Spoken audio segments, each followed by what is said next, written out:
அனைத்து இந்திய அண்ணா திராவிட முன்னேற்ற கழக ஆட்சியில் இன்றைக்கு விவசாய பெருமக்கள் நிறைந்த பகுதி மயிலம் சட்டமன்ற தொகுதி. உழைக்க பிறந்த விவசாயிகள் இந்த மண்ணில் வாழ்ந்துட்டு இருக்கிறாங்க. விவசாயி விவசாய தொழிலாளி இரண்டும் இரண்டு கண் போன்றது. இரண்டு மக்களும் நிறைந்த பகுதி மயிலம் சட்டமன்ற தொகுதி. இந்த பகுதியில் இருக்கின்ற மக்கள் இரவு பகல் மாறாமல் பாடுபட்டு உழைத்து வேளாண் உற்பத்தியை பெருக்கி நாட்டுக்கு உணவளிக்கின்ற ஜீவன் இங்கே நீங்க முன்னின்று இருக்கிறீங்க. விவசாய பணி என்பது எளிதான பணி அல்ல. மழையை பொருட்படுத்தாம, வெயில பொருட்படுத்தாம, இரவென்றும் பகலென்றும் பொருட்படுத்தாம உழைக்கின்ற உழைப்பாளி விவசாயி.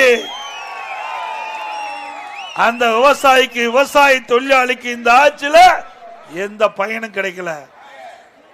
சிந்திச்சு பாருங்க. இதே அண்ணா திமுக ஆட்சியில நிறைய திட்டங்களை கொண்டு வந்தோம். எண்ணற்ற திட்டங்களை கொண்டு வந்தோம். நிலத்தடி நீர் உயர குடிமராமத்து திட்டம், ஏரி குளம் குட்டை எல்லாம் தூர்வாரப்பட்டது. அதையே நிறுத்திட்டார். குடிமராமத்து திட்டம் அற்புதமான திட்டமா இல்லீங்களா?